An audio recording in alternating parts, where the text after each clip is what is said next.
अस्सलामु अलैकुम।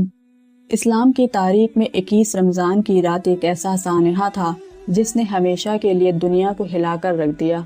एक ऐसा वक्त जब मस्जिद कूफा के महराब से हक का चिराग बुझाया गया। हज़रत अली रज़ी अल्लाह ताला अन्हा, जिन्हें नबी करीम सल्लल्लाहु अलैहि वसल्लम ने बाबुल अलम कहा, क्यों शहीद किए गए।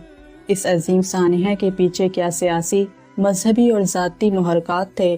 क्या ये सिर्फ एक फ़र्द की दुश्मनी थी या एक गहरी साजिश?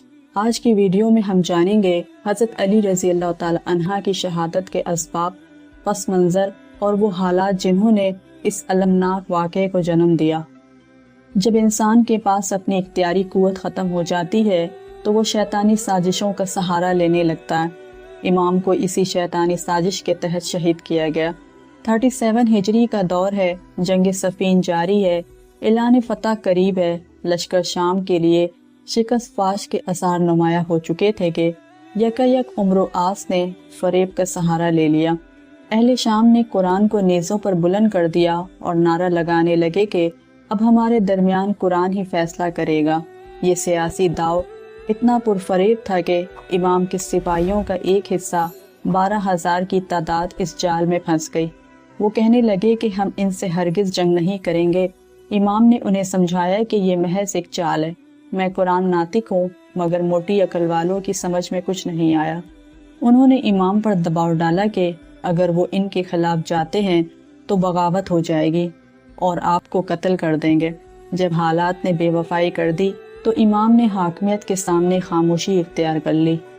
माविया ने अपने नुमाइंदे के तौर पर तो उम्रवास को चुन लिया था, क्योंकि चालाकी में वो बेमिसाल था। इमाम अली अलैहिस्सलाम ने इंतखाब नुमाइंदा में अब्दुल्ला बिन अब्बास या बास तारीखी शवाहिद की बिना पर अबू वलसूद को मुंतखब करने के हक में थे।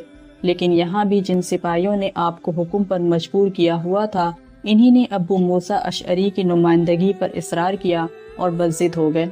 हालांकि इमाम ने इनके फैसले के खिलाफ इरशाद भी फरमाया कि तुमने इब्तदा में मेरे हुक्म की मुखालफत की और इस वक्त भी मेरी बात को नहीं सुन रहे हो। मैं अबू मूसा अशअरी को मुंतखब करने के हक में नहीं हूँ।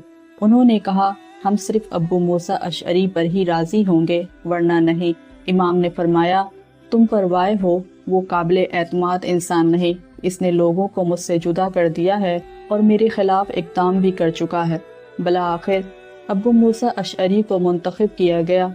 इसमें और उम्र आस में गुफ्तगू हुई कि दोनों इमाम अली और माविया को खिलाफत से जुदा कर देते हैं और एक कमेटी तश्कील दी जाए जो खलीफा का इंतखाब करे। ये बात तो तय पाई, लेकिन ऐलान का वक्त आया तो उम्रवास ने अबू मूसा अशअरी को मुकद्दम किया और इसने इमाम अली अलैहिस्सलाम को खिलाफत से महरूम होने का ऐलान कर दिया। इसने कहा, मैं जिस तरह इस अंगूठी को अपनी उंगली से जुदा कर रहा हूँ, इसी तरह अली को खिलाफत से जुदा करता हूँ। उम्रवास मक्कार और झूठा था, सो इसने फैसले के खिलाफ हुक्म सुना दिया और कहा कि अबू मूसा अशअरी ने जो कहा वो तो आप लोगों ने सुन लिया। अब मैं कहता हूँ कि माविया खलीफा है और मैं इसकी खिलाफत पर पाबंद हूँ, और जिस तरह इस अंगूठी को अपने हाथ पर बरकरार कर रहा हूँ, इसी तरह माविया को भी खिलाफत पर बरकरार करता हूँ। इस तरह से सफ़ीन की जंग का इख्तिताम हो गया। माविया शिकस्त के दहाने पर आने के बावजूद महफूज रहा और इमाम अली अलैहिस्सलाम के लश्कर की जिद और कोता फिक्री ने इमाम को फतह जंग से महरूम कर दिया। साथ ही आपके जानी दुश्मन भी हो गए। फैसला को कबूल करने के बाद वो अपने इरादे से पलट गए और इस फैसले की तायीद करने वाले को काफिर शुमार करने लगे। इसलिए उन्होंने इमाम को भी तौबा की दावत दे दी। इमाम ने तौबा नहीं की, क्योंकि उन्होंने कोई गुनाह नहीं किया था। उन्हें जंग सफ़ीन के लिए दावत दी, मगर उन्होंने तो एक अलग ही जंग का इरादा बना लिया था। वो माविया नहीं बल्कि इमाम अली अलैहिस्सलाम के खिलाफ निकल खड़े हुए थे। उन्होंने अब्दुल्ला बिन वहब के हाथों बैत कर ली और कूफा से नहरवान की जानिब निकल पड़े। रास्ते में बेगुनाहों का कत्ल किया। इमाम ने इनके सामने हुज्जत की, मगर वो अपनी जिद पर अड़े रहे, जिसके नतीजे में 38 हिजरी में जंग नहरवान वाक़े हुई। ये मोअरका हक़ व बातिल इतना गहमसान लड़ा गया कि खवारिज में गिनती के 10 भी नहीं बचे और इमाम के सिपाहियों में से 10 से ज़ायद शहीद भी नहीं हुए, जैसा कि इमाम ने पहले ही बाखबर कर दिया था। अब ये जंग हारे हुए खवारिज इराक वापस लौटे। इन्हें अपने अहबाब के खो जाने का गम बार बार सताए जा रहा था। اور ان کی نگاہ میں ان سب کے ذمہ دار امام علی علیہ السلام تھے، اس لیے وہ قتل امام کے در پہ ہو گئے۔ دشمنی تو پہلے بھی تھی، لیکن جنگ نہروان کے بعد ان کے انتقامی نظریے میں شدت پیدا ہو گئی۔ 39 ہجری کو ایام حج میں یہ لوگ مکہ میں جمع ہوئے، وہاں اپنے مقتولوں پر آنسو بہائے اور ان کا ماتم کیا۔ پھر اپنے غصے کی آگ بجھانے پر غور و فکر کرنے لگے۔ طے یہ پایا کہ اس وقت امت مسلمہ میں 3 ہی افراد ہیں جن کے ہاتھ میں زمان حکومت ہے، انہیں قتل کر دیا جائے تو قصہ تمام ہو جائے گا۔ 3 خارجی ابن ملجم، برق بن عبداللہ اور عمرو بن بکر تمی اکٹھے ہوئے اور انہوں نے منصوبہ بنایا حضرت علی، معاویہ اور عمرو بن عاص رضی اللہ تعالی عنہ کو ایک ہی رات میں قتل کر دیا جائے۔ انہوں نے اپنی طرف سے اپنی جانوں کو اللہ تعالیٰ کے ہاتھوں فروخت کیا، خودکش حملے کا ارادہ کیا اور تلواریں زہر میں بجھا لیں۔ ابن ملجم کوفہ آ کر دیگر خوارج سے ملا جو خاموشی سے مسلمانوں کے اندر رہ رہے تھے۔ اس کی ملاقات ایک حسین عورت قطامہ سے ہوئی جس کے باپ اور بھائی جنگ نہروان میں مارے گئے تھے، اور اسے نکاح کا پیغام بھیجا۔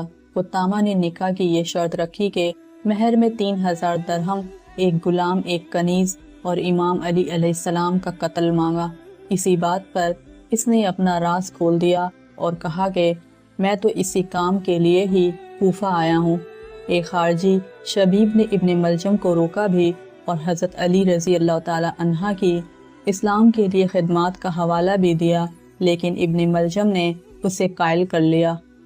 اس نے نہایت ہی سادہ منصوبہ بنایا اور صبح تاریکی میں چھپ کر بیٹھ گیا۔ حضرت علی رضی اللہ تعالی عنہ جب فجر کی نماز کے لیے مسجد کی طرف آ رہے تھے تو اس نے آپ پر حملہ کر کے آپ کو شدید زخمی کر دیا۔ اس کے بقیہ 2 ساتھی جو حضرت معاویہ اور عمرو کو شہید کرنے روانہ ہوئے تھے ناکام رہے۔ برق بن عبداللہ جو حضرت معاویہ کو شہید کرنے گیا تھا انہیں زخمی کرنے میں کامیاب ہو گیا، لیکن انہوں نے اسے پکڑ لیا۔ حضرت عمرو اس دن بیمار تھے، اس وجہ سے انہوں نے فجر کی نماز پڑھانے کے لیے خارجہ بن حذیفہ رضی اللہ تعالی عنہ کو مقرر کیا تھا۔ خارجی عمرو بن بکر نے عمرو بن عاص کے دھوکے میں خارجہ بن حذیفہ کو شہید کر دیا۔ اس کے بعد وہ گرفتار ہوا اور مارا گیا۔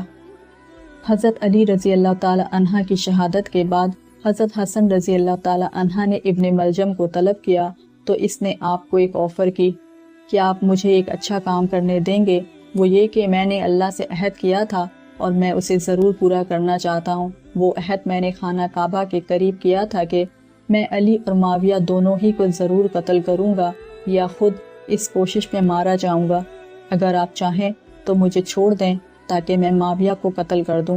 میں آپ سے اللہ کے نام پر وعدہ کرتا ہوں اگر میں انہیں قتل نہ کر سکا یا قتل کر کے زندہ بچ گیا تو آپ کے پاس آ کر آپ کے ہاتھ میں اپنا ہاتھ دے دوں گا۔ حضرت حسن نے فرمایا میں اس کام کے لیے تمہیں ہرگز اجازت نہیں دوں گا کہ تم آگ کو اور بھڑکاؤ۔ اس کے بعد آپ نے اسے قتل کر دیا۔ پھر لوگ اس کی لاش کو چمٹ گئے اور اس کی بوٹیاں کر کے آگ میں ڈال دی۔ مورخین اس بات پر متفق ہیں کہ حضرت علی رضی اللہ تعالی عنہ کی شہادت خوارج کے ہاتھوں ہوئی۔ یہ وہی گروہ ہے جو حضرت عثمان رضی اللہ تعالی عنہ کے قاتلوں میں شامل تھا۔ بعد میں اس پارٹی میں اختلافات پیدا ہو گئے اور خوارج نے اپنی جماعت الگ بنا لی۔ باغی پارٹی کے بقیہ ارکان بدستور حضرت علی رضی اللہ تعالی عنہ کے گرد و پیش میں موجود رہے، تاہم ان کی طاقت اب کمزور پڑ چکی تھی۔